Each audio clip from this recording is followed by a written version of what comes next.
Advocate Abin Varkey, ഈ വിവാദങ്ങളുടെ എല്ലാം തുടക്കം എവിടെ നിന്നാണ്? LDF-ന്റെ കൺവീനർ വന്നു പറയുന്നത് കോൺഗ്രസിന്റെ 2 MLA-മാർ, ഇപ്പോൾ ഡോക്ടർ പ്രേംകുമാർ പറയുന്നു ഇതിനേക്കാൾ ഗ്രേവായ ഏതെങ്കിലും തരത്തിലുള്ള ഒരു സ്ത്രീകൾക്കെതിരായി നടക്കുന്ന അതിക്രമത്തിന് അങ്ങനെ തൂക്കി നോക്കാമെന്ന് അഭിപ്രായം എനിക്കില്ല അദ്ദേഹം പറഞ്ഞത്. അപ്പോൾ ഇതിനേക്കാൾ വലിയ പ്രശ്നം അഭിമുഖീകരിക്കേണ്ടി വന്നിട്ടും അതിൽ പ്രതി ചേർക്കപ്പെട്ട് വന്നിട്ടും നിങ്ങളുടെ 2 MLA-മാർ ഇപ്പോഴും ഉണ്ട്. പിന്നെ എന്തിനാണ് നിങ്ങൾക്ക് എങ്ങനെയാണ് CPM-ന് നേരെ വിരൽ ചൂണ്ടാൻ കഴിയുന്നത്? ഇതിനകത്ത് 2 കാര്യം പറയേണ്ടതുണ്ട്. ഒന്ന്, ഈ വിഷയത്തിൽ ഏറ്റവും ഗുരുതരമായ വീഴ്ച എന്ന് പറയുന്നത് അത് ശ്രീ MN കാരശ്ശേരി മാഷ് പറഞ്ഞതുപോലെയും ശ്രീ പ്രേംകുമാർ വളരെ ആത്മാർത്ഥമായി പറഞ്ഞ ചില കാര്യങ്ങളോടും ഞാൻ യോജിക്കുകയാണ്. അപ്പോൾ ഇതിൻ്റെ ഏറ്റവും പ്രധാനപ്പെട്ട വിഷയമെന്ന് പറഞ്ഞാൽ ഇതിൻ്റെ ഹേമ കമ്മിറ്റി റിപ്പോർട്ട് സമർപ്പിച്ചതിന് ശേഷം 4.5 കൊല്ലമായി ഈ റിപ്പോർട്ട് വൈകിപ്പിച്ചു എന്നുള്ളത് വളരെ ഗ്രേവായിട്ടുള്ള കാര്യമാണ്. അതിൻ്റെ കാരണം അതിനകത്തുള്ള സെക്ഷൽ അലിഗേഷനെ പറ്റി ഒരു അന്വേഷണം നടത്താതെ അതിൻ്റെ അകത്ത് ഈ മേഖലയിൽ നടക്കുന്ന സെക്ഷൽ അലിഗേഷൻ തുടരട്ടെ എന്ന് ഒരു സർക്കാർ തീരുമാനിച്ചതിൻ്റെ ഭാഗമായിട്ടാണ് 4.5 കൊല്ലമായിട്ട് ഈ റിപ്പോർട്ട് പുറം ലോകം കാണാതിരുന്നത് എന്നുള്ളതാണ് ഏറ്റവും ഗ്രേവായിട്ടുള്ള കാര്യം. ആ ഗ്രേവിൽ നിന്നാണ് ബാക്കിയുള്ള കഥകളൊക്കെ തുടരുന്നത്. അതുകൊണ്ടാണ് ഇപ്പോഴുള്ള നടിമാർക്ക് പുറത്തു വന്ന് പരസ്യമായി മാധ്യമങ്ങളിലൂടെ ഈ ആരോപണം ഉന്നയിക്കേണ്ടി വന്നത്. ഇപ്പോൾ നമുക്കറിയാം, ഇപ്പോൾ താങ്കൾ ആദ്യം പറഞ്ഞതുപോലെ തന്നെ ഇരയുടെ ഐഡൻറ്റിറ്റി വെളിപ്പെടുത്തരുത് എന്നുള്ളത് നിയമമാണ്. ആ ഇരയുടെ ഐഡൻറ്റിറ്റി വെളിപ്പെടുത്തേണ്ട സാഹചര്യത്തിലേക്ക് ഇന്ന് മലയാളത്തിലെ നടിമാർക്ക് വരേണ്ട സാഹചര്യം ഉണ്ടായത് ഒരു യഥാർത്ഥത്തിലുള്ള അന്വേഷണം നടക്കാത്തതുകൊണ്ടും ഒരു കൃത്യമായ തെളിവെടുപ്പും ഇൻവെസ്റ്റിഗേഷനും നടക്കാത്തതുകൊണ്ടുമാണ് ഈ നടിമാർക്കൊക്കെ പരസ്യമായി പത്രസമ്മേളനങ്ങൾ വിളിക്കേണ്ടതും അതുപോലെ തന്നെ ചാനലുകളിൽ വന്ന് ഈ ആരോപണം ഉന്നയിക്കേണ്ട ഗതികേട് വന്നത്. അല്ല, ഞാൻ പറഞ്ഞത് ഹേമ കമ്മിറ്റി റിപ്പോർട്ടിൽ കൃത്യമായ അന്വേഷണം നടന്നിരുന്നുവെങ്കിൽ, ഈ മേഖലയിലെ വിഷയങ്ങളെക്കുറിച്ച് ഇൻവെസ്റ്റിഗേഷന് തീരുമാനിച്ചിരുന്നുവെങ്കിൽ. വന്നവരാരും ഹേമ കമ്മിറ്റി റിപ്പോർട്ടുമായി ബന്ധപ്പെട്ടവരല്ല. ഈ ഹേമ കമ്മിറ്റി റിപ്പോർട്ട് വന്നതിന് ശേഷം അങ്ങനെ ഒരു റിപ്പോർട്ട് വന്നതിന്റെ പശ്ചാത്തലത്തിൽ സ്വന്തം അനുഭവങ്ങൾ വെളിപ്പെടുത്തി മുന്നോട്ട് വന്നതാണ്. അവരുടെ കേസിൽ സർക്കാരിന് ഇടപെടാൻ അവിടെ ഒരു കേസ് ഉണ്ടായിരുന്നില്ല. ഇപ്പോഴും പരാതി കൊടുത്തിട്ടില്ല പലരും. ഹേമ കമ്മിറ്റി റിപ്പോർട്ടിൽ കൃത്യമായ ഇൻവെസ്റ്റിഗേഷൻ നടന്നിരുന്നുവെങ്കിൽ ഈ പറയുന്ന ഇപ്പോൾ വന്ന നടിമാർക്കെല്ലാവർക്കും ആ അന്വേഷണ കമ്മീഷന് മുമ്പിൽ പോയിട്ട് അവരുടെ തെളിവുകൾ, അവരുടെ ഐഡന്റിറ്റി റിവീൽ ചെയ്യാതെ കൊടുക്കാമായിരുന്നു. പക്ഷേ ഇന്ന് ഇപ്പോൾ നമുക്കറിയാം ആരോപണം ഉന്നയിച്ചവർ ആരൊക്കെയാണെന്നുള്ളത് ഇപ്പോൾ കേരളത്തിൻ്റെ പൊതുസമൂഹത്തിന് മുഴുവൻ അറിയാം. അവരെത്രമാത്രം വിഷമം സഹിച്ചിട്ടാണ് ഈ ആരോപണം ഉന്നയിച്ചിരിക്കുന്നത്. നിങ്ങൾ പത്രമാധ്യമങ്ങളുടെ മുമ്പിൽ വന്നിട്ടാണ് അവരുടെ വിക്ടിമൈസായ അവരുടെ ജീവിതം, ഇരയാക്കപ്പെട്ട അവരുടെ ജീവിതം പൊതുസമൂഹത്തിന് മുമ്പിൽ തുറന്നു കാണിച്ചിട്ടാണ് അവർക്ക് ഈ ആരോപണം ഉന്നയിക്കേണ്ടി വന്നത്. അതെന്തുകൊണ്ടാണ് ആ സാഹചര്യം ഉണ്ടായത്?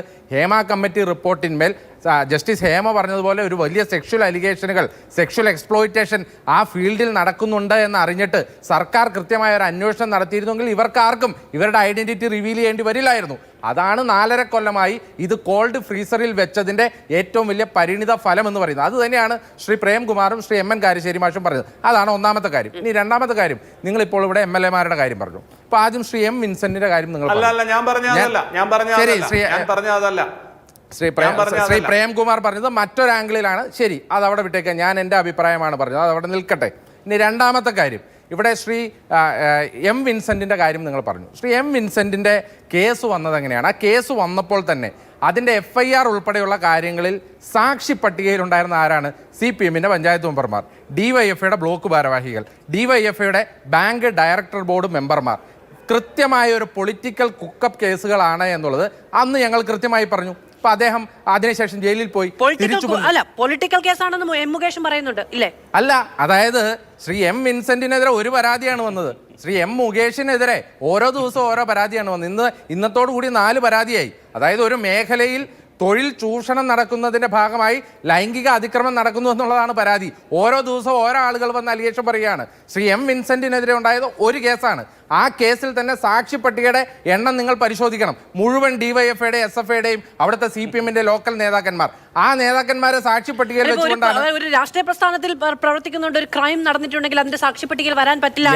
എല്ലാ സാക്ഷികളും കേസ് രജിസ്റ്റർ ചെയ്തു എന്നുള്ള കാര്യം കൊണ്ടാണ് നിങ്ങൾ M. മുകേഷിനെ, അദ്ദേഹം ട്രയൽ നേരിടണം, അദ്ദേഹം കുറ്റവാളിയാണോ അല്ലേ എന്നുള്ളത് തെളിയിക്കപ്പെടണം ഈ പറയുന്ന എല്ലാ ആരോപണങ്ങളിലും എല്ലാ കേസുകളിലും. പക്ഷേ നിങ്ങൾ M. മുകേഷിനെതിരെ ആരോപണം ഉന്നയിക്കുന്നതും അദ്ദേഹം രാജിവെച്ചു പോകണം എന്ന് പറയുന്നതും ഈ പറയുന്ന കേസ് രജിസ്റ്റർ ചെയ്യപ്പെടുന്നതിന്റെ പശ്ചാത്തലത്തിലാണ്. ഈ കേസ് രജിസ്റ്റർ ചെയ്യപ്പെട്ട 2 പേർ നിങ്ങളുടെ MLA-മാരായി തുടരുന്നു എന്നുള്ളതാണ് CPM ചോദിക്കുന്നത്. ശ്രീ മാധു, അതായത് ഒരു കേസിന്റെ സാക്ഷി പട്ടികയിൽ എല്ലാവരും ഒരേ രാഷ്ട്രീയ പ്രസ്ഥാനത്തിൽ പെടുന്നത് എങ്ങനെയാണ്? ആ കേസിന്റെ സാക്ഷി പട്ടികയിലുള്ള 99% പേരും CPM-കാരാണ്, CPM-ന്റെ ഭാരവാഹികളാണ്, ബാങ്ക് ഡയറക്ടർ ബോർഡ് മെമ്പർമാരാണ്, പഞ്ചായത്ത് മെമ്പർമാരും ഡിവൈഎഫ്ഐയുടെ ഭാരവാഹികളുമാണ്. എന്തുകൊണ്ടാണ് അതിൻ്റെ വിചാരണ നടപടികൾ ഇത്രയും വൈകിയത്? 7 കൊല്ലമായല്ലോ ഈ കഴിഞ്ഞ ദിവസം അതിൻ്റെ വിചാരണ നടപടികൾ തുടങ്ങിയത്. അതിൻ്റെ തന്നെ കാരണം വളരെ കൃത്യമാണ്. അതൊരു കുക്കപ്പ് കേസായിരുന്നു. അത് ജനകീയ കോടതി അംഗീകരിച്ചു, ഇനിയും കോടതി ജനകീയ കോടതി എനിക്കറിയില്ല. പക്ഷെ വേറെ പ്രശ്നമുണ്ട് അബിൻ. അതായത് അവനവന്റെ കാര്യമാകുമ്പോൾ അതിൽ രാഷ്ട്രീയം, മറ്റുള്ളവരുടെ കാര്യമാകുമ്പോൾ അത് കൃത്യം എന്നൊരു നിലപാട് സ്വീകരിക്കാൻ പറ്റില്ല. നിലപാട് സ്വീകരിക്കാൻ പറ്റില്ല എന്നുള്ളതാണ് ഇന്നിപ്പോ ബൃന്ദാക്കാരട്ടടക്കം പറഞ്ഞിരിക്കുന്നത്. ശ്രീ മാധു, അത് തന്നെയാണ് ഞാൻ പറഞ്ഞത്. ശ്രീ എം മുകേഷിനെതിരെ ആരെങ്കിലും ഒരാൾ ഒരു ആരോപണം ഉന്നയിച്ചു, അതിനകത്തൊരു പൊളിറ്റിക്കൽ കുക്കപ്പ് കേസാണെന്ന് മുകേഷ് പറയുകയാണെങ്കിൽ സംശയത്തിന് ആനുകൂല്യമെങ്കിലും കൊടുക്കാം. ഇത് ഓരോ ദിവസവും ഓരോ കേസ് വരികയാണ്. ഇന്ന് വന്നതോടുകൂടി 4 കേസാവുകയാണ്.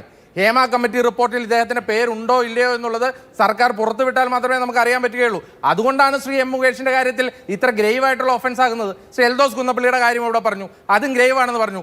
ഇതേ സർക്കാർ ശ്രീ എൽദോസ് കുന്നപ്പള്ളിയുടെ കേസ് ഉണ്ടാകുമ്പോൾ ഇതേ സർക്കാരിന്റെ കന്റോൺമെന്റ് AC കോടതിയിൽ കൊടുത്ത ഒരു റിപ്പോർട്ടുണ്ട്.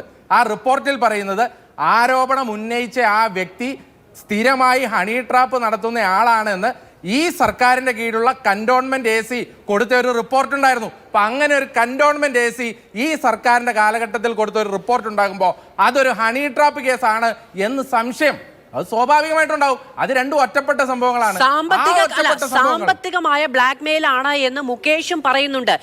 അതായത് അന്വേഷണം നേരിടണം, അധികാരത്തിൽ നിന്ന് മാറി നിന്ന് അന്വേഷണം നേരിടണം എന്നുള്ളതല്ലേ നിങ്ങൾ മുകേഷിനെതിരെ ഉന്നയിക്കുന്ന ആരോപണം. ഇപ്പൊ കേസ് 1, 2, 3, 4 ശരി, ഇനി വരുമോ എന്നുള്ളത്. അധികാരത്തിൽ നിന്ന് മാറി നിന്ന് അന്വേഷണം നേരിടണം എന്ന് മുകേഷിന്റെ കാര്യം പറയുമ്പോൾ അധികാരത്തിൽ നിന്ന് മാറി നിന്ന് അന്വേഷണം നേരിട്ട ചരിത്രം നിങ്ങളുടെ MLA-മാർക്കുണ്ടോ?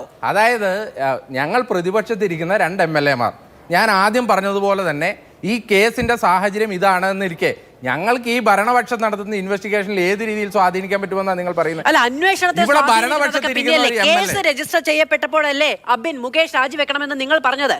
കേസ് രജിസ്റ്റർ ചെയ്യപ്പെട്ട 2 MLA-മാർ നിങ്ങളുടെ പോക്കറ്റിലുണ്ടെന്നേ നിങ്ങൾ മാതൃക കാണിച്ചോ? അതുകൊണ്ടല്ലേ ഇന്ന് LDF കൺവീനർക്ക് പറയേണ്ടി വരുന്നത്, കഴിഞ്ഞ ദിവസം പറയേണ്ടി വരുന്നത്, ബിനോയ് വിശ്വത്തിന് പറയേണ്ടി വരുന്നത്, കോൺഗ്രസിന്റെ MLA-മാർ ഇപ്പോഴും ഉണ്ടല്ലോ, ഞങ്ങൾക്ക് മാത്രം ബാധകമായ വേറെ എന്തെങ്കിലും നൈതികതയുണ്ടോ എന്ന് അവർ തീരുമാനിക്കേണ്ടതാണ്. ഞാൻ അത് തന്നെയാണ് പറഞ്ഞത്. 2 പേർക്കുമെതിരെ ഓരോ കേസുകൾ വന്നു. ആ കേസിന്റെ ഇപ്പൊ ശ്രീ മാധു, അതായത് ശ്രീ എൽദോസ് കുന്നപ്പള്ളിയുടെ കേസ് വന്നു. ഒരു ഹണി ട്രാപ്പുകാരിയെ, സ്ഥിരം ഹണി ട്രാപ്പുകാരിയാണ് എന്ന് ഈ സർക്കാരിന്റെ കാലഘട്ടത്തിൽ റിപ്പോർട്ട് ചെയ്യപ്പെട്ട ഒരു വിഷയത്തിൽ നമുക്ക് അദ്ദേഹം രാജിവെക്കണമെന്ന് എങ്ങനെ പറയാൻ സാധിക്കും? അത് നിങ്ങൾക്ക് പറയാൻ കഴിയില്ലായിരിക്കും. പക്ഷേ കേസ് രജിസ്റ്റർ ചെയ്യപ്പെട്ടപ്പോൾ എനിക്ക് പറയാൻ കഴിയുന്ന ഒരേ ഒരു ഗ്രൗണ്ട് ഇതാണ്. ഞാൻ പറയുന്നതല്ല, 1 മിനിറ്റ് അബിൻ, എനിക്ക് പറയാൻ കഴിയുന്ന ഒരേ ഒരു ഗ്രൗണ്ട് ഇതാണ്. എം മുകേഷ് കേസ് രജിസ്റ്റർ ചെയ്യപ്പെട്ടപ്പോൾ രാജിവെക്കണമെന്ന് നിങ്ങൾ പറയുന്ന അതേ ഗ്രൗണ്ടിൽ നിന്നാണ് ഞാനും ഇത് പറയുന്നത്. പിന്നെ ഒരു കേസും 4 കേസും തമ്മിൽ വ്യത്യാസമുണ്ടോ എന്ന് ചോദിച്ചാൽ അല്ലല്ല, വ്യത്യാസം കേസിന്റെ എണ്ണത്തിൽ മാത്രമാണ്, കേസിന്റെ സ്വഭാവത്തിൽ മാറ്റമില്ല. അല്ല, ഞാൻ ചോദിച്ച ചോദ്യത്തിന് ഉത്തരം പറഞ്ഞില്ല. ഒരു കേസിൽ പ്രതിയാകുന്ന ആളും ബലാത്സംഗ കുറ്റത്തിൽ പ്രതിയാണ്, 4 കേസിൽ പെടുന്നവരും ബലാത്സംഗ കേസിൽ തന്നെ പ്രതികളാണ്. ഞാൻ ചോദിച്ച ചോദ്യം അതല്ലായിരുന്നു. അതായത് ആ കേസ് ഉണ്ടാകുമ്പോൾ സ്ഥിരമായി ഹണി ട്രാപ്പ് നടത്തുന്ന ഒരാളാണ് എന്ന് ഇതേ സർക്കാരിന്റെ കന്റോൺമെന്റ് പോലീസ് കൊടുത്ത ഒരു റിപ്പോർട്ട് പോലീസിലുള്ള ഈ സർക്കാരിന്റെ പോലീസ് റിപ്പോർട്ടുകളൊക്കെ നിങ്ങൾക്ക് ഭയങ്കര വിശ്വാസമാണ്. അല്ല, ആ സർക്കാരിന്റെ പോലീസ് റിപ്പോർട്ട് ഈ സംഭവം ഉണ്ടാകുന്നതിന് മുമ്പ് കൊടുത്തതാണെന്ന്. ബഹുമാനപ്പെട്ട ഹൈക്കോടതിയുടെ ഭാഗത്തുനിന്ന് 2 കേസുകൾ, സമാനമായ കേസുകളിൽ 2 കേസുകളിൽ വിധി ഉണ്ടായിരുന്നു. 4 5 ഹണി ട്രാപ്പ് കേസുകളിൽ പ്രതിയായ ഒരു പെൺകുട്ടിയാണ് എന്നിരിക്കട്ടെ, അവർക്കൊരു റേപ്പ് നേരിടേണ്ടി വന്നാൽ അവർക്ക് പരാതി കൊടുക്കാൻ പറ്റില്ലേ? അല്ല, തീർച്ചയായിട്ടും അവർ റേപ്പ് നേരിട്ടിട്ടെങ്കിൽ പരാതി കൊടുക്കണം. അതാണ് സംഭവിച്ചതെങ്കിലോ? 4 5 ഹണി ട്രാപ്പ് കേസിലോ കൊലപാതക കേസിലോ പ്രതിയായ ഒരു സ്ത്രീയാണെന്നിരിക്കട്ടെ, അവര് റേപ്പിനിടയായാൽ അവർ പരാതിപ്പെടില്ലേ? അപ്പൊ നിങ്ങൾക്ക് ഇവരുടെ ഒരു ബാക്ക്ഗ്രൗണ്ട് ഇതാണ്, അതുകൊണ്ട് ഇവർക്ക് പരാതിപ്പെടാൻ പാടില്ല എന്ന് പറയാൻ പറ്റുമോ? ഒരു കുഴപ്പമില്ല, അതിന്റെ കാര്യം കൂടെ പറഞ്ഞുതരാം. അതായത് ബഹുമാനപ്പെട്ട ഈ എൽദോസ് കുന്നപ്പള്ളിയുടെ ആൻറ്റിസിപ്പേറ്ററി ബെയിൽ പരിഗണിച്ചുകൊണ്ട് ഹൈക്കോടതി പറഞ്ഞതും ഇത് തന്നെയാണ്.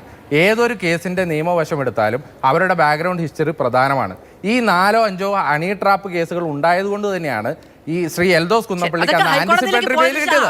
ഹൈക്കോടതിയിലേക്ക് പോയതിനു ശേഷം ഈ കേസ് രജിസ്റ്റർ ചെയ്യപ്പെട്ടപ്പോൾ CPM രാജി ആവശ്യപ്പെട്ടപ്പോൾ നിയമത്തിന്റെ വഴിക്ക് പോകട്ടെ എന്ന നിലപാടെടുത്ത് നിങ്ങൾക്ക് നിങ്ങളുടെ MLA സംരക്ഷിക്കാൻ കഴിഞ്ഞു എന്നുള്ളതാണ്. ഞാൻ ഇതുവരെ പ്രമീള ദേവിയിലേക്ക് പോയില്ല. ഇടവേള ശേഷം